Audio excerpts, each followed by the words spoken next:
오늘 함께 나눌 말씀은 다시 미래를 꿈꾸게 하시는 하나님입니다. 분주한 일상을 멈추고 말씀 앞에서 정직하게 우리 자신을 돌아봄으로써 하나님이 예비하신 회복과 부흥의 미래를 마주하기 원합니다. 우리의 영성이 무너지는 이유는 능력이 부족해서가 아니라 영적인 성찰을 멈췄기 때문입니다. 주일 예배 한 번으로 만족하는 습관적인 신앙을 넘어 매일 새벽과 아침에 첫 시작을 주님 앞에서 내 영혼을 정직하게 비추어 보는 성찰의 골방을 만드십시오. 소크라테스는 성찰하지 않는 삶은 무의미하다고 경고했고, 스티브 잡스는 그의 기술 전부를 내어주어도 좋으니 소크라테스와 오후 한때를 보내고 싶다고 갈망했습니다. 그들이 부러워한 것은 지식이 아니라 나의 자아를 뿌리째 뒤흔드는 질문과 성찰의 힘이었습니다. 바쁘다는 핑계로 형식적으로 쏟아내는 식사 기도, 삶의 실천은 전혀 없이 오락을 구하며 다투는 형식적인 금식은 모두 주님 보시기에 가짜입니다. 마음의 동기가 당기지 않은 이 얄팍한 종교행위는 기도의 문을 굳게 닫아버리는 영적 위선입니다.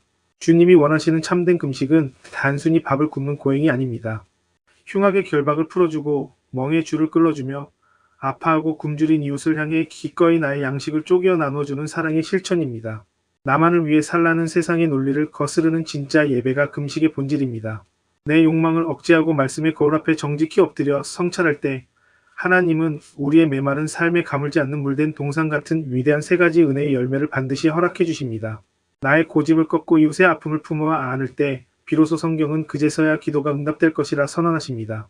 때를 쓰고 억지를 부려 답을 받아내는 요식행위의 기도를 멈추고 주님이 원하시는 그리하여의 질서를 따라 엎드릴 때 기도의 대로가 열립니다.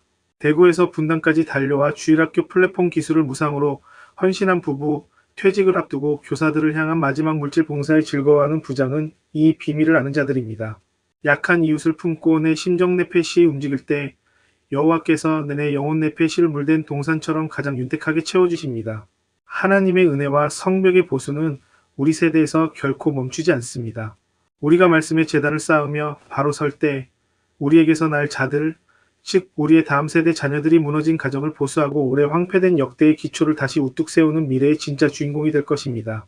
우리는 청룡과 3040 예배를 살리고 통장에 모인 250억 원으로 충청도 지역 미자립 교회를 세우며 650억 원의 드림센터 기금을 매년 30억씩 22년간 가난하고 마음 아픈 이웃을 위해 새 세상 밖으로 환원할 것입니다. 이것이 우리 교회가 마땅히 짊어져야 할 거룩한 성벽의 사명입니다. 무너진 데를 보수하고 길을 수축하여 거하게 하시는 이 말씀의 궁극적인 주인공은 바로 예수 그리스도이십니다. 우리 모두는 이미 십자가 회복 사역으로 은혜를 얻어 완전히 목욕한 성도들입니다. 이제 그 완전한 사랑의 빚을 지고 세상의 아픔을 향해 손을 곁들여 나아갑시다. 소크라테스적 성찰, 이런 제목의 책이 있습니다. 이 책의 표지를 보니까 그 소크라테스가 했던 명언으로 알려진 말입니다. 성찰하지 않는 삶은 살 가치가 없다. 이 상당히 과격한 표현인데 또 그것이 참 큰 메시지로 다가오는 것을 느꼈습니다. 이 성찰이라는 걸 사전적 의미로 보면은 자기의 마음을 살피고 반성하고 점검하는 삶의 자세, 그러니까 이렇게 설명을 드릴 수가 있는데요. 뭐 예를 들면 이런 겁니다. 이제 저는 이제 신방을 많이 하지 않습니까? 또 상담도 많이 하고 그러다 보니까 이제 상담을 하고 나면은 이제 그 다음 분을 기다릴 때 어떨 때는 뭐 이제 막 이제 좀 길어지고 해서 기다릴 그 여가도 없이 바로 진행되는 경우도 있지만 한 5분이라도 만약에 그런 결혈이 생기면 생각하는 거죠. 내가 지금 이분에게 전해준 이 조언이 이게 옳은 건가? 그 표현이 너무 과격하지 않았나? 너무 나 혼자 다 말한 건 아닌가? 이런 걸 짧게 이제 생각하는 거거든요.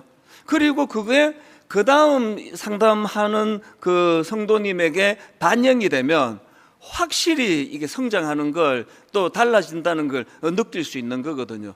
그래서 우리가 늘 막 엄청나게 큰 시간과 이런 게 아니라 문득문득 자기를 돌아보는 거죠. 내 말 이거 지금 괜찮은 건가? 너무 과격한가? 또 그런가 하면 이제 하루 일과가 다 끝났을 때 저녁에 와서 잠깐 한번 자기를 돌아보고 하루를 점검하고, 저는 사실은 이제 저녁이 되면은 다 소진이 돼서 생각 자체가 나지 않습니다. 그래서 저는 이제 아예 자버리죠. 그 새벽에 일어나서 가장 먼저 가장 맑은 정신으로 있을 때 하나님 앞에서 어제의 제 삶을 점검하는 거거든요. 아침에 뭐 했더라? 그 점심 먹고 이후에 그리고 또 집에 와서는 그러다 보면은 하나님께서 많은 부분을 깨닫게 해주세요. 어떨 때는 참 아플 때가 있고요. 왜 그런 말을 했을까? 또 어떨 때는 이렇게 같은 말이라도 지혜롭게 하는 게 좋겠다. 그러니까 이것들이 이제 매일매일 하나님 앞에서 하루의 첫 시작이 이렇게 되는 거, 이게 성찰이거든요. 비슷한 책으로 소크라테스처럼 생각하는 법, 이런 제목의 책이 있습니다. 이 책 소개글에 보니까요, 그 스티브 잡스가 이런 말을 했다고 하네요. 소크라테스와 오후 한때를 보낼 수 있다면 자신의 기술을 다 내놓아도 좋다. 뭐 이건 이제 과장법이죠. 아니 이분이 뭐 아이폰을 만들고 그 앞에 또 맥북 또 무슨 또 저 노트북 막 어마어마한 아이디어를 가지고 만들었던 그 모든 것들을 소크라테스하고 오후 한때를 보낼 수만 있다면 이 기술을 다 내놓겠다. 이런 생각을 이분이 하고 있는 게 계속적으로 발전을 이루게 만든 원동력이지 않을까, 그런 생각을 해봅니다. 그 다음 글 한번 들어보십시오. 기술의 최전선에 서 있던 스티브 잡스인데 왜 하필 소크라테스였을까? 아마 스티브 잡스가 진짜로 부러워한 것은 한 철학자의 지식이 아니라 사람의 생각을 뿌리부터 뒤흔드는 질문의 힘이었을 것이다. 또 그 다음 내용도 한번 보십시오. 소크라테스는 답을 남긴 사람이 아니라 질문을 남긴 사람이다. 좋은 질문은 시대가 바뀌어도 사람을 바꾼다. 지금 우리에게 부족한 것이 바로 이것이다. 정보는 넘치고 조언은 사방에서 쏟아진다.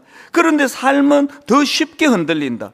누군가의 말 한마디에 무너지고 아직 오지 않는 미래를 먼저 앞당겨 두려워하고 감정이 지나간 자리에 남은 해석을 진실로 믿는다. 뭘 강조하는지 아시겠죠? 이 성찰은 질문하는 거라는 거예요. 자기 확신해가지고 나 이런 거야 이게 아니고, 우리는 이 신앙생활이라는 게 사실은 하나님 앞에서 이게 전부 성찰하는 거거든요. 큐티가 뭡니까? 신앙 용어로 아시면 안 됩니다. 그냥 quiet time, 조용한 시간을 가지는 거, 이게 큐티 아닙니까? 어떤 분은 새벽에, 어떤 분은 저녁에, 어떤 분은 오후에 본인이 가장 적절한 시간을 정해가지고 하던 일상을 다 내려놓고 조용한 시간이에요. 그래서 하나님 말씀 한 구절 묵상하고 그 말씀을 가지고 자꾸 이제 이 묵상을 너무 어렵게 생각하고 기도를 너무 어렵게 생각하는데, 세상에서 가장 쉬운 게 묵상이에요. 아무것도 안 하는 게 묵상입니다. 가만히 있으면 돼요. 그냥 가만히 있으면 안 되고, 성경을 읽고 그 읽은 성경 말씀을 가지고 그냥 가만히 있는 거예요. 기도도 마찬가지입니다. 너무 우리가 어릴 때부터 이 강요에 의해 가지고 기도를 하고 성경을 읽다 보니까 상당히 왜곡이 돼 있습니다. 그러니까 이 부모님들이 잘 키우려고 하는 게 어떨 때는 그게 부작용이 좀 있습니다. 우리 집만 해도 그래요. 그 어린애한테 맨날 성경 하루에 막 어떨 때는 또 그거 있잖아요. 1년에 일독하기 위해서 주중에 석 장, 주말에 5장. 그리고 성경 안 읽으면 밥도 먹지 마. No Bible, no breakfast. 이런 걸 가지고, 그러니까 성경 그러면 벌써 강요가 있어가지고요. 어떨 때 보면은 이 처음 예수 믿은 분들이 훨씬 융통성이 있어요. 그런 부담으로 다가가질 않거든요. 기도도 마찬가지예요. 내가 기도해야 되는데 그 부담이 기도를 못하게 만드는 겁니다. 진짜 여러분, 아무것도 안 하는 게 기도라고 생각해 보세요. 하나님 앞에서 그냥 너무 분주한 시간 내려놓고 가만히 계시면요, 저는 가끔씩 그렇게 하거든요. 그 하나님의 말씀이 들려요. 하나님이 이런 의미로 저런 의미로 저에게 많은 깨달음을 주고요. 그때 이제 제가 움직이면 돼요. 하나님, 이 담임 목사로 저 이대로 괜찮습니까? 이게 얼마나 실존적인 질문입니까? 하나님, 우리 아이들은 점점 이제 장성해 가는데 저는 참 부족합니다. 어떻게 하는 게 좋겠습니까? 이 기도가 일방적으로 뭔가를 하나님께 통보. 그래서 아까 소크라테스는 답을 남긴 사람이 아니라 질문을 남긴 사람이다. 스티브 잡스가 한나절이라도 내가 이 소크라테스의 정신만 전수받을 수 있으면 내 모든 걸 다 내놓을 용의가 있다. 그 의미가 이런, 그가 가진 어떤 철학적인 깊이 몇 가지를 얻어내려고 하는 얘기가 아닌 거예요. 이게 삶의 중심의 문제거든요. 저는 우리 교회 성도님들은 한 구절 묵상이 이제 너무 강조하다 보니까 또 이게 이제 너무 익숙한 식상하는 재료가 될까봐 너무 마음이 조심스러워요. 그래서 어떨 때는 뭐 그냥 한 구절 묵상도 하지 말고 묵상하세요. 그냥 이거 하는 게 너무 힘들면 가만히 계속 일어나가지고 TV 켜지 말고 뉴스 보기 전에, 그리고 조용히 묵상하면서 하나님의 뜻을 우리가 살펴나가는 거, 이게 큐티고 이게 기도입니다. 성경을 우리에게 주신 의도도 마찬가지 아닙니까? 따지고 보면요, 이 성경은요, 하나님 앞에서 우리가 성찰하도록 주신 교과서예요. 성찰할 때 사용하라고 주신, 하나님이 주신 교재입니다. 이게 이 성경을 매개로 나 자신을 돌아보고 점검하고 회개하는 그런 과정으로 삼게 되는 것. 그래서 여러분, 오늘 본문 같은 말씀을 왜 주십니까? 우리가 뭐 남의 나라 역사 알자고 그런 게 아니에요. 오늘 이 본문 말씀을 통해서 오늘 내게 어떤 말씀을 주시기 원하는가, 내가 어떻게 교정받기를 원하는가. 왜? 죄성은 나라와 시대를 불문하고 똑같거든요. 이 인간의 욕망이라는 거, 너무나 이기적인 자기중심성, 이런 원리는 수천 년이 지나도 하나도 바뀌지 않거든요. 그렇기 때문에 우리가 성경을 대할 때도요, 히브리서 4장 12절을 놓치면 안 됩니다. 하나님의 말씀은 살아있고, 여러분 이게 죽은 책이 아니에요. 하나님의 말씀은 살아있고 활력이 있어 좌우의 날선 어떤 검보다도 예리하여 홍과 영과 및 관절과 골수를 찔러 쪼개기까지 하며, 그 다음 보세요. 또 마음의 생각과 뜻을 판단하나니, 이 말씀을 가지고 우리를 돌아보고 점검하고 또 성찰하는 그런 도구로 써야 되는 겁니다. 오늘 본문도 이런 맥락으로 살펴보기를 원하는데요, 하나님께서 오늘 본문 말씀을 통해서 우리에게 어떤 성찰을 원하시는가, 뭘 회개하기를 원하시는가, 뭘 우리가 다시 한번 꿈꾸기를 원하시는가, 이런 관점으로 오늘 본문을 들여다보면 여기서 주시는 메시지는 굉장히 선명합니다. 오늘 본문에 보면 하나님께서 이 금식이라는 걸 샘플로 말씀을 하세요. 왜냐하면 그 당시 이스라엘 백성들이 이 금식을 그들이 아주 굉장히 중요하게 생각하는 신앙 행위 중에 하나라고 생각했기 때문에 니들이 그렇게 소중히 여기는 이 금식의 문제만 한번 살펴보자. 그리고 이제 그 다음 보면 안식에 대한 문제를 지금 다루거든요. 이 금식을 가지고 그들이 자부심을 느끼고 있는 그것에 대하여 이게 얼마나 잘못된지 아느냐, 그렇게 말씀을 하시는데 한마디로 요약을 하면 이거예요. 삶이 빠진 종교행위, 마음이 담겨져 있는 종교행위는 다 가짜다, 그 얘기예요. 마음이 담겨있지 않는 예배, 마음이 담겨있지 않는 기도, 그거 전부 다 가짜다. 여러분 그 식기도만 해도 그래요. 여러분 식사기도 굉장히 부담스럽지 않으세요? 그 식사 기도를 왜 하는지 한번 생각해 보셨습니까? 우리는 어릴 때부터 이 모태신앙은 힘든 게 막, 좀 학교 가는데 너 점심 먹기 전에 기도해? 꼭 기도해야 돼? 그래가지고 이 식사 기도가요, 막 너무 부담스러운 거예요. 아니, 내가 하나님을 내가 부끄러워하진 않은데요, 어린 초등학교 때, 중학교 때는 진짜 좀 창피하더라고요. 다 밥 먹는데 혼자 이러고 있기가 너무 창피해요. 근데 진짜 제가 하나님을 부끄러워한 거 아니에요. 그래가지고 기도할 때 맨날 이렇게 기도하고, 근데 정말 하나님이 부끄러워서 그런 게 아니라요, 그게 이제 좀 창피한 거예요. 그냥 눈 감고 이렇게 가만히 있는 게. 그리고 또 부작용이, 기도하고 나면은 이것들이 맛있는 반찬 다 가져가고 없어요. 그러다 보니까 이 식사 기도가, 요즘에는 제가 다시 제 마음에 어떤 기쁨이 있는가 하면은요, 식사 기도잖아요. 그래서 오늘 제가 밥을 먹기 전에 두 가지를 기도하거든요. 하나님, 오늘도 저에게 이 맛있는 식사가 제공되기 위하여 얼마나 많은 분들의 수고가 있었고 제 아내의 수고가 있었는지 감사합니다. 그리고 또 하나님, 오늘도 경제적으로 어려운 분, 저는 너무나 자유롭게 식사할 수 있는 여건인데 경제적으로 어려워 이것조차 어려운 분들에게도 하나님 긍휼을 베풀어 주시기 원합니다. 간단하게 기도하면 돼요.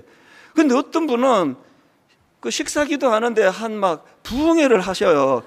그래서 저는 항상 이야기합니다. 이렇게 우리 목사님들 모여서 식사할 때 보자, 이번에 누가 제일 짧게 기도하나 보자. 그래 제일 짧게 기도하는 사람을 시켜요. 그렇게 부흥이 하는 게 아니에요. 식사 기도는 밥을 먹기 전에 이것을 주신 하나님을 인식하고 그분께 감사하는 거 10초면 됩니다. 10초면 마음을 담아서 거기에. 그러니까 이런 식으로 너무 익숙한 신앙생활은 마음을 담지 않을 위험이 있고 그 전부 다 그게 의미 없음 이렇게 된다는 겁니다. 오늘 본문에서는 바로 이 금식의 문제를 가지고 주님이 지적하는데요, 그들의 삶이 뒤따르지 않고 마음이 뒤따르지 않는 금식을 이렇게 비판하십니다. 자, 이사야 53장 8절 뒷부분부터 한번 보십시오. 보라, 너희가 금식하는 날에 오락을 구하면, 여기 오락을 구한다는 건요, 금식이라는 게 뭐죠? 금식은요, 우리 인간의 욕구 중에 가장 강렬한 욕구인 식욕을 의도적으로 억제하는 거거든요. 내 이 욕망을 억제하고 하나님을 생각하고 하나님을 묵상하고 그분 중심으로 살아가야 되겠다는 다짐을 하는 게 금식인데, 밥만 굶으면서 금식하는 날에 오락을 구하면 네 하고 싶은 대로 하고, 이거 안식일도 마찬가지, 주일 성수도 마찬가지입니다. 아침에 일찍 와가지고 예배 한번 딱 드리고 의무 끝, 하나님 이제 나 예배 드렸습니다 분명히. 그리고 나머지 시간을 멋대로 살아가는 그걸 주일 성수라 그러는 건 옳은 게 아니란 말이에요. 다 같은 원리 아닙니까? 자, 3절 다시 읽습니다. 보라, 너희가 금식하는 날에 오락을 구하며 온갖 일을 시키는도다. 보라, 너희가 금식하면서 논쟁하며 다투며 악한 주먹으로 치는도다. 너희가 오늘 금식하는 것은 너희의 목소리를 상달하게 하려는 것이 아니니라. 이것이 어찌 내가 기뻐하는 금식이 되겠으며 이것이 어찌 자기의 마음을 괴롭게 하는 날이 되겠느냐. 뭘 강조하시는지 아시겠죠? 금식이라는 행위 속에 그 마음이 담겨져 있고 하나님께서 원하시는 행위가 빠져 있는 거, 그거 무효다, 그 얘기를 하는 거거든요. 그리고는 이제 오늘 본문 6절부터 대안을 말씀하세요. 여러분, 자, 우리 이사야 58장 6절 7절 우리 한 목소리로 같이 한번 읽어보시겠습니다. 자, 시작. 내가 기뻐하는 금식은 흉악의 결박을 풀어주며 멍에의 줄을 끌어주며 압제당하는 자를 자유하게 하며 모든 멍에를 꺾는 것이 아니겠느냐. 또 줄인 자에게 내 양식을 나누어 주며 유리하는 빈민을 집에 들이며 헐벗은 자를 보며 입히며 또 내 고륙을 피하여 스스로 숨지 아니하는 것이 아니겠느냐. 지금 금식의 정신을 말씀하고 있는 거예요. 참 인상적인 게요, 7절에 보니까 내가 지금 금식을, 내가 지금 밥을 굶는 거잖아요. 내가 이 식욕, 이 욕구를 내가 억제하면서 하나님께 구하는 게 뭐죠? 7절에 보니까 또 줄인 자에게 너의 양식을 나누어 주면, 이게 금식이래요. 거기에 이웃을 향하고 하나님을 향한 내 마음이, 그래서 극단적으로 자기 자신만을 위해 살라고 하는 이 세상에 저항하는 게 금식입니다. 난 그렇게 살지 않겠다, 이 정신없이 밥만 굶는 거, 그건 무효다, 그 얘기거든요. 저는 이 6절 7절을 읽으면서 여러분 미가서 6장 6절부터 9절에 보면은 너무나 하나님의 마음과 생각이 갈라져 있는 인간의 모습을 봅니다. 자, 6장 6절부터 한번 보십시오. 6절 7절. 내가 무엇을 가지고 여호와 앞에 나아가며 높으신 하나님께 경배할까? 내가 번제물로 1년 된 송아지를 가지고 그 앞에 나아갈까? 여호와께 천천의 수양이나 만만의 강물 같은 기름을 기뻐하실까? 내 허물을 위하여 내 마다들을 내 영혼의 죄로 말미암아 내 몸에 열매를 드릴까? 그랬더니 하나님이 교정해 주시는 게 8절입니다. 사람아, 주께서 선한 것이 무엇임을 너에게 보이셨나니 여호와께서 너에게 구하시는 것은 오직 정의를 행하며 인자를 사랑하며 겸손하게 너의 하나님과 함께 행하는 것이 아니냐. 하나님은요, 어떤 화려한 종교 행위 그리고 그걸 과시하기 위하여 막 엄청 지금 떠벌리는 게 느껴지잖아요. 뭘 드릴까요? 분당 우리 교회에서 내가 가장 두드러지는 그런 일들을 좀 하고 싶은데, 이런 태도를 하나님이 기뻐하지 않으시고요, 그런 태도보다는 그냥 겸손히 하나님과 동행하는 거예요, 그냥. 아까 제가 기도가 뭐라 그랬죠? 가만히 있는 거라 그랬잖아요. 그 전제가 뭐죠? 진짜 뭐 그냥 졸고 있는 게 기도가 아니고요. 가만히 있는다는 그 의미 속에는 그 하나님을 의식하고 하나님이 말씀해 주시기를, 하나님이 나를 주관해 주시기를. 그래서 소크라테스가 말한 것처럼 내가 주도하고 내가 말하는 것이, 그것이 성찰이 아니라 질문하는 게 성찰이다. 질문하는 게 성찰은 그 주도권은 누가 있습니까? 그 질문에 답을 하는 그 사람이 주도권을 갖고 있는 거 아닙니까? 지금 우리의 신앙이 너무나 힘이 들어가 있잖아요. 너무 내 자아가 지금 들어가서 모든 신앙생활이 그저 하나님도 내 생각대로, 내 의대로 움직여 주셔야 그게 내 하나님이지. 그래서 무슨 이념의 문제든 그게 어떤 생각의 문제든 절대로 바뀌지 않는 자기 생각을 확고하고, 우리 하나님도 내 생각을 뒷받침해 주셔야 돼. 이게 지금 미가서 6장 6절에서 8절까지 해서 주님이 우리에게 주시고자 하시는 그 메시지란 말이죠. 그래서 우리는요, 이제는 자꾸 힘을 빼야 돼요. 그리고 뭐 금식을 하든지, 뭐 안식일 주일을 지키든지, 뭐 헌금을 하든지, 어떤 우리의 행위 가운데 하나님 앞에 늘 아뢰는 겁니다. 하나님, 이게 괜찮은 일이겠습니까? 저는 목사니까요. 안 그러면 저는 죽으니까 물을 수밖에 없잖아요. 하나님, 저 이대로 괜찮습니까? 이렇게 목회하는 거, 이거 괜찮은 겁니까? 자꾸 우리가 하나님 앞에 의뢰하고 질문하는 거, 그렇게 우리가 살아나가면은요, 그렇게 성찰하는 삶을 살면은 하나님은 우리에게 회복을 주세요. 성장을 주세요. 우리에게 날마다 저의 잘못된 것들을 깨닫게 하시고 교정하게 해주십니다. 그래서 오늘 본문을 가지고 제가 이런 소제목을 달아봤습니다. 영적인 성찰을 통해서 주시는 회복의 열매 3가지. 영적인 성찰을 통해서 주시는 회복의 열매 3가지. 첫 번째가 이겁니다. 막혔던 기도의 문이 다시 열리는 거예요. 이게 무슨 말씀인지 설명해 드릴게요. 자, 이사야 58장 9절을 보면요, 우리말 성경에는 이렇게 시작하잖아요. 내가 부를 때에는 나 여호와가 응답하겠고 내가 부르짖을 때에는 내가 여기 있다 하리라. 우리말 성경에는 이렇게 되어 있습니다. 왜냐하면 우리 언어 구조가요, 글의 구조가 이게 접속사가 별로 중요하지 않아요. 근데 이게 히브리어로 보면은 9장 맨 앞에 이게 그 아스라는 부사가 나옵니다. 그게 그때에 이런 뜻 아닙니까? 그래서 저는요, 이걸 저 혼자 읽을 때는 구절을 갈로 넣고 이렇게 읽습니다. 화면으로 제가 띄워드리라 그랬는데 한번 보십시오. 구절은 이렇게 읽으셔야 돼요. 그제서야, 그때야 비로소 네가 부를 때에는 나 여호와가 응답하겠고 네가 부르짖을 때에는 내가 여기 있다 하리라. 그러니까 이 구절의 말씀 포인트는 뭐냐 하면, 그냥 막 부르짖는다고 막 소리 지른다고 막 금요 철학기도 와가지고 막 2시간 동안 목이 쉬도록 외친다고 그게 기도가 응답이 되는 게 아니라, 그제서야, 그 앞에 나오는 건 뭐였죠? 우리가 스스로를 돌아보고 흉악의 결박을 풀어주고 멍해의 줄을 끌어주고 아파하는 이웃들의 마음을 품어주고, 이런 예수 믿는 사람으로서의 중심과 자세를 회복하고 기도하면 그제서야 너희들의 기도를 내가 듣겠다는 거거든요. 똑같은 맥락으로 예수님께서 마가복음 11장 25절이요. 서서 기도할 때에 아무에게나 혐의가 있거든 용서하라. 그리하여야, 여기는 지금 용서의 문제를 가지고 말씀해 주시는데 이것만이 아니에요. 우리의 신앙생활에는 그리하여야가 있습니다. 그리하여야. 구원은 하나님이 선물로 주시는 거예요. 그러나 우리의 성숙을 위해서는 더 많이 은혜를 구해야 돼요. 우리의 성장을 위해서는 몸부림치며 하나님 앞에 구해야 돼요. 하나님, 건강한 기도를 드리기 위하여 제가 뭘 해야 되겠습니까? 그러면 어떨 때는 네가 아직도 용서가 안 되는 어떤 그 집사님이 있으면 네가 그분을 용서해라. 그리하여야 이 정신이거든요. 역대하 7장 14절에도 보니까요, 내 이름으로 일컫는 내 백성이 그들의 악한 길에서 떠나 스스로 낮추고 기도하여 내 얼굴을 찾으면, 그리하면 내가 하늘에서 듣고 그들의 죄를 사하고 그들의 땅을 고칠지라.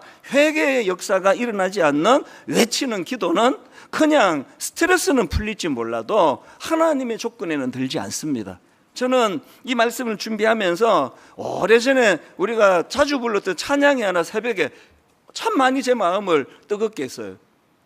우리 함께 기도해 주 앞에 나와 무릎 꿇고 긍휼 베푸시는 주 하늘을 향해 두 손 들고, 여기까지는 우리가 한 거예요.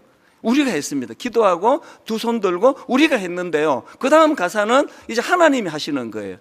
하늘 문이 열리고 은혜의 빗줄기 이 땅 가득 내리도록. 그 다음 한번 보세요. 마침내 주 오셔서 의의 빗줄기 우리 위에 부으시도록. 마침내, 뭘 의미합니까? 내가 그냥 막 무조건 금요일 나와가지고 수요일 나와가지고 새벽에 막 소리 질러 막 응답해 주시옵소서 주시옵소서 그러면 무조건 하늘 문은 열려야 되고 무조건 은혜가 응답으로 이루어져야 되고, 이게 얼마나 주도권이 잘못된 거냐고요. 마침내가 뭘 뜻하는 겁니까? 우리가 하나님 앞에 기도할 때 그분이 응답해 주시기를 사모할 때 그분이 원하시는 기도는 주절주절 입으로 외치는 것만이 다가 아니라 그 이전에 내가 하나님을 얼마나 의지하는가, 내가 그분의 말씀에 순종하려고 얼마나 애를 쓰는가. 나는 성격적으로 누구를 용서하고 용납하는 일이 나는 불가능하지만 주님이 그걸 원하시기 때문에 억지로라도 내가 손을 내미는 일을 행하려고 몸부림치는 그 몸부림 가운데 이 부흥이 일어나거든요. 저는 분당 우리 교회가 기도 많이 하는 교회가 되기를 원합니다. 한번 기도하자 그러면 막 여기 막 체육관 막 드림센터 막 꽉꽉 차게 모여가지고 막 난리도 아니게 막 소리 지르고 부르짖고 그런 교회가 되기를 원합니다. 그러나 더 원하는 거, 그렇게 안 해도 각각 집에서 길 가다가 차 안에서 나지막하게 하나님 앞에 의뢰하고 하나님께 의지하면 우리를 너무 기뻐하셔가지고 응답이 잘 이루어지는 그런 성도님들이 모인 교회가 되기를 원합니다. 우리는 하나님께 때를 써가지고 정성을 다해가지고 뭘 받아내고 얻어내는 거, 이걸 기도라 생각하니까 질문이 없잖아요. 기도에 질문이 없잖아요 도대체. 아니 무슨 기도에 질문이 없냐고요. 질문이 왜 없습니까? 내가 주체인데 뭔 질문을 해. 하나님 응답해 줘야지. 근데 지금 2시간째 이렇게 기도하는데, 그리고 막 또 좀 믿음이 좋은 분들에게 또 이제 막 협박도 막 능하잖아요. 진짜 응답 안 해주실 겁니까? 당신의 사랑하는 딸이 그러면 40일 금식해서 고통에 빠지는 걸 원하십니까? 그러면 나 금식 들어갑니다? 이런 거가 기도가 아니에요. 금식이요, 우리 아버지도 금식하다 돌아가셨잖아요. 금식 기도가 비장의 카드로 하나님을 꼼짝달싹 못하게 만드는 카드가 아니고요, 금식은 그렇게 해서라도 하나님의 뜻을 분별하고자 하는 마음의 동기에서 나오는 게 금식 아닙니까? 항상 우리는 이 질문이 필요한 거거든요. 우리 교회는 막혔던 기도의 문이 열리는 것을 경험하는 많은 성도님들의 경험이 있게 되기를 바랍니다. 그런가 하면 두 번째로 영적인 성찰을 통해서 주시는 회복의 열매가 하나 더 있는데요, 이웃을 섬길 때 내 영혼도 살아나는 것을 경험하는 거예요. 자, 내가 이웃을 섬기는데 막 내 영혼이 막 살아나네? 이걸 경험해 보셨습니까? 이게 오늘 10절과 11절에 나오는 말씀입니다. 줄인 자에게 너의 심정이 동하며 괴로워하는 자의 심정을 만족하게 하면 내 빛이 흑암 중에 솟아올라 내 어둠이 낮과 같이 될 것이며, 이게 조건이고요. 그리고 11절 결과입니다. 여호와가 너를 항상 인도하여 메마른 곳에서도 너의 영혼을 만족하게 하며 너의 뼈를 견고하게 하리니 너는 물된 동산 같겠고 물이 끊어지지 아니하는 샘 같을 것이라. 익숙한 말씀이 나오네. 맨날 우리는 너는 물된 동산 같겠고 막 이 찬양하는데 100번 찬양을 부르도 물 하나도 물된 동산 같지 않아요. 왜 그렇습니까? 맨날 물된 동산 같겠고만 부르짖으면 뭐합니까? 10절이 조건이라니까요. 10절이 줄인 자에게 내 심정이 통하며 괴로워하는 자의 심정을 만족하게 하며 너의 빛이 허감 중에서 떠올라 너의 어둠이 낮과 같이 될 것이며 여호와가 너를 항상 인도하여 메마른 곳에서도 내 영혼을 만족하게 하며 내 뼈를 견고하게 하리니 너는 물된 동산 같겠고 물이 끊어지지 아니하는 샘 같을 것이라. 여기서 굉장히 중요한 포인트가 하나 있는데요. 자, 10절을 줄인 자에게 너의 심정이 동하며, 이건 제가 한 거잖아요. 제가 너무너무 어렵고 힘든 분들을 위하여 제가 이제 내 심정이 그분에 대한 마음이 이제 가는 거거든요. 근데 참 흥미로운 게요, 여기에 나오는 10절에 제가 가지고 있는 내 심정이 경제적으로 어렵고 줄인 자에게 동하는 이 심정할 때 이 심정하고요, 11절에 하나님이 우리에게 주시는 거, 11절 여호와가 너를 항상 인도하여 메마른 곳에서도 너의 영혼을 만족하게 하며, 여기 나오는 너의 영혼을 만족하게 하면 영혼, 이게요 같은 단어예요. 왜 안 놀라세요? 지금 우리가 어떤 약한 자들을 향하여 그게 내 마음이 쏠리고 있는 그 단어의 심정하고 하나님이 우리의 영혼을 헤아려 주시고 만족하게 해주실 때 그 영혼이 같은 단어예요. 이게 둘 다 똑같이 네페시라는 단어인데요, 영혼, 생명, 마음, 이런 뜻을 가지고 있습니다. 여기서 너무너무 중요한 메시지를 얻는 거거든요. 여러분, 우리가요 우리의 이웃의 영혼을 돌보고 우리의 연약한 주변 사람들을 섬기고 우리 다음 세대를 위하여 너무나 열악한 주일학교 현장에서 그 아이들을 위하여 눈물로 정성을 다하면 하나님은 우리의 영혼을 그렇게 돌봐주신다는 거거든요. 이게 얼마나 중요합니까? 세상의 가치관은 절대로 이런 거 원하지 않아. 너 자신만을 위해 살아라. 왜 손해보고 사느냐. 그래서 요즘 자주 듣는 게요, 내가 왜 손해봐야 됩니까? 이런 말을 옛날보다 훨씬 자주 듣습니다. 이게 이 세상의 영향이거든요. 근데 이게 자승자박이라는 거예요. 최근에요, 지난 목요일입니다, 제가 최근에 한 몇 주 전에 우리 주일학교를 살려야 된다 그렇게 설교하면서, 이제 우리 주일학교는 제가 초등학교 들어갈 때 그 프로그램과 모델을 지금도 쓰고 있다, 이게 다 바꿔야 된다 그렇게 이제 주일학교를 살리겠다고 선포했더니요, 참 많은 분들이 다른 교회 분들인데도 연락을 많이 주시는데요, 그 중에 한 분은 만나자는 거예요. 목사님 딱 한 번만 만나주세요. 그래서 제가 막 그때 메일이 너무 밀려가지고 일부러 피한 게 아니라 답을 좀 늦게 드렸더니 또 왔어요. 목사님 한 번만 만나주세요. 그래서 오시라고 그랬는데요, 저는 뭐 여기 뭐 어디 수도권의 어떤 분인 줄 알았더니 세상에 이 부부가 지난 목요일 날 차를 몰고 대구에서 올라왔어요.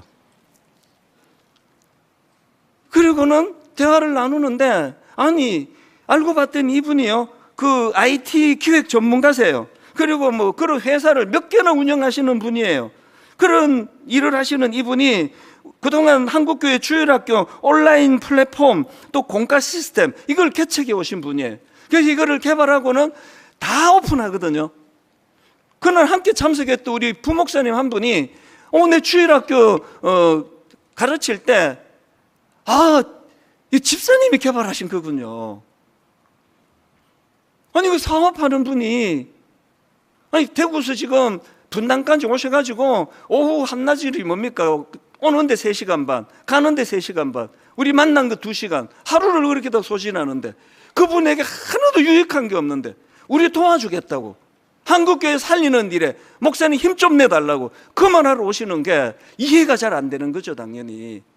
왜 20년 동안 이분은 그런 손해보는 사이, 이걸 특허 내고 이걸 돈으로 한 사람은 한국의 주일학교에서 엄청난 진짜 세상 말로 떼돈을 벌 수 있는 건데 왜 이러시는 건가?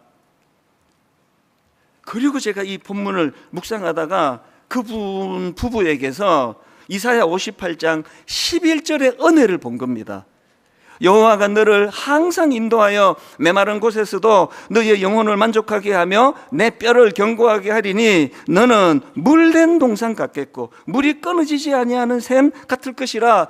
처음 만난 50대 초반인데 처음 만난 부부라서 내막은 몰라요. 그런 한 가지 알겠더라고요. 남편이 아내가 서로 선의의 경쟁을 하듯이 이런 일을 이런 선한 일을 이렇게 해왔고 이러기를 원한다고 너무너무 부부가 그 마음이 막 확 가득 있었는데, 하나는 내가 알겠더라고요. 하나님 주시는 이 물된 동산 같은 자들이 누리는 그 평안함, 얼마나 부부가 그게 참 인상적이었거든요. 우리 교회에도요, 이런 분들에 대한 설명을 하라 그러면 우리 한 서너 시간 설교해야 돼요. 원하지 않기 때문에 한 건만 제가 할게요.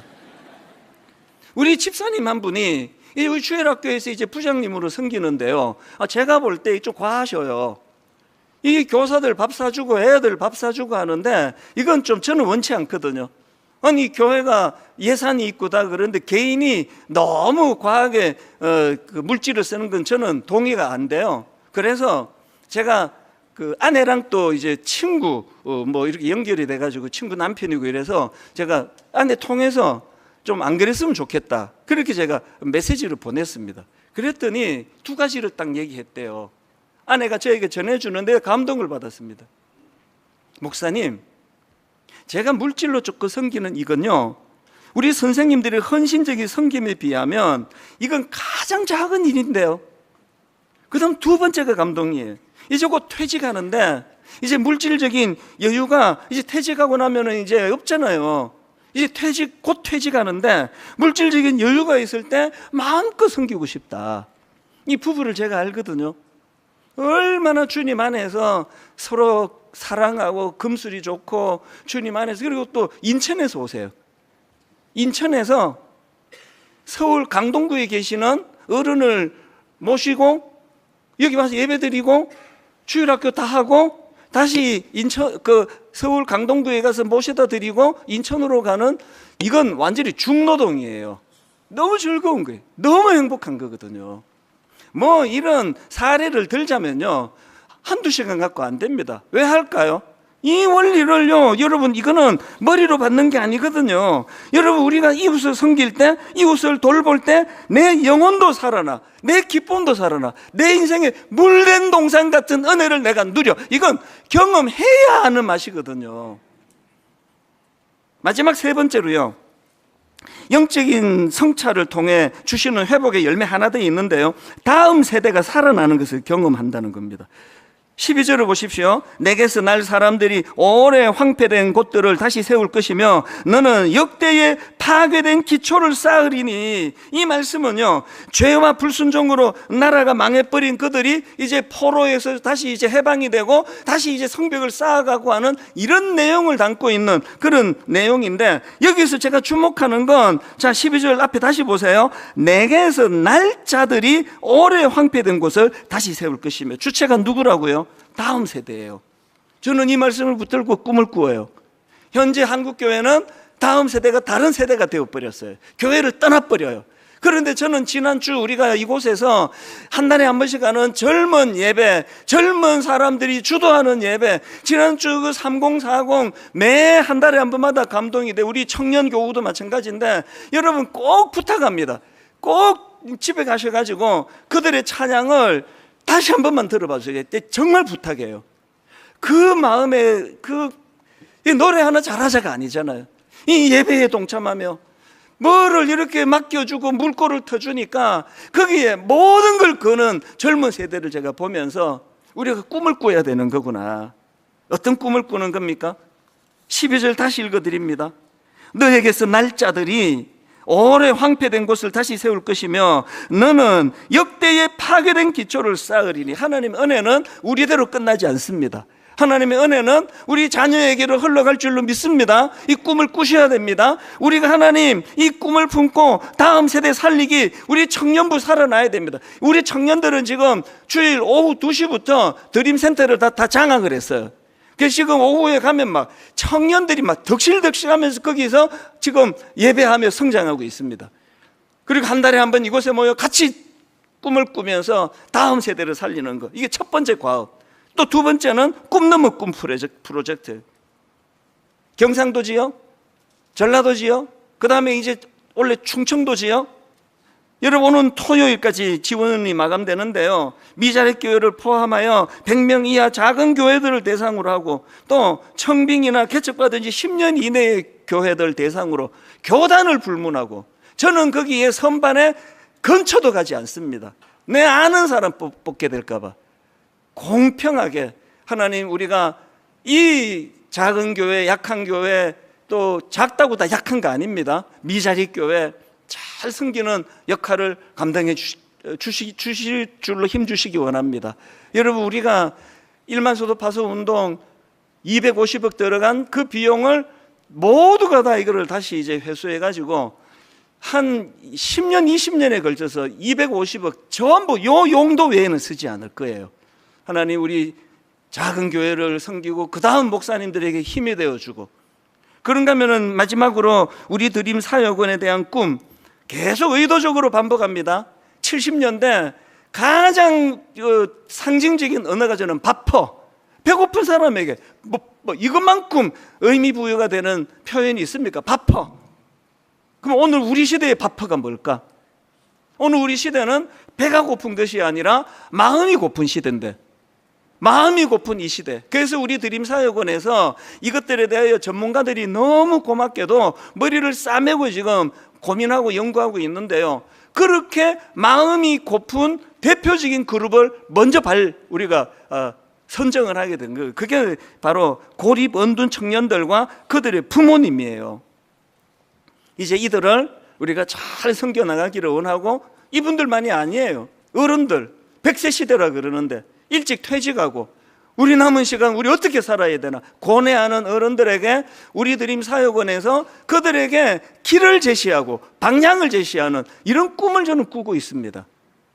이제 말씀을 마무리하기 전에 짧은 영상 하나 보여드릴게요. 지난 4월 달에 고립 언둔 청년들과 그 부모님들을 초대해가지고 우리 반상이라는 그런 주제로 시간을 가졌는데 눈물의 시간이었습니다. 그 영상을 같이 한번 보시고 이제 제가 말씀을 마무리하도록 하겠습니다.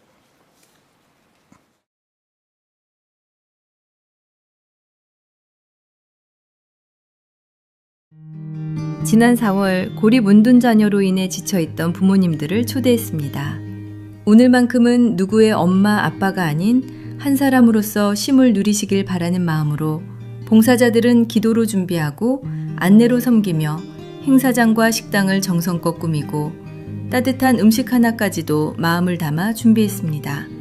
우리 드림 사역원에서 하는 이 프로젝트가 이분들의 마중물이 되었으면 좋겠습니다. 그래서 혼자 버티지 않아도 되고 누군가가 도움이 될 수 있고 도와줄 수 있다. 혼자 하는 게 아니다. 그 마음을 가지고 고립 은둔 경험의 청년들이 직접 음료를 준비해 주어 더욱 뜻깊었습니다. 제가 평소에 청년들을 많이 대하는 직업인데요. 항상 고립 은둔 청년에 대해서만 고민했었지 부모님들 마음에 대해서는 제가 헤아리지 못했었던 것 같아서 저희 부모님들 너무 뵙고 싶었고, 저희들이 좀 잘 듣고 강사님의 진심 어린 강의에 부모님들은 눈물을 흘리시기도 하였고, 예쁘게 태어났을 자녀를 기억하는 마음을 담아 미역국 정산을 정성껏 대접하며 위로하였습니다. 그럼에도 불구하고 용기를 내서 한 발 나왔어요. 그래서 언제 나오게 됐고 왜 나오게 됐는지 그 계기가 좀. 고립 은둔을 경험했던 3명의 청년과의 대화를 통해 부모가 아닌 자녀의 자리에서 그 마음을 이해해보는 시간을 가졌습니다. 제가 이제 희망을 찾기 시작한 게 그 동굴이 터널이 되더라고요. 또 주변에 이제 제가 평소에 보지 못했던 어려움을 가지고 있는 부모님들과 또 청년들을 만나고 또 이야기를 들으면서 그들의 그 회복과 그 쉼을 누리기 위한 그 섬김을 교회 안에서 할 수 있다는 게 굉장히 감사했습니다. 자녀를 대신해드린 다육이와 카네이션을 받아가시는 부모님들의 얼굴에 오랜만에 미소가 번졌습니다. 행사 이후에도 많은 부모님들께서 깊은 울림이 담긴 글을 보내주셨습니다.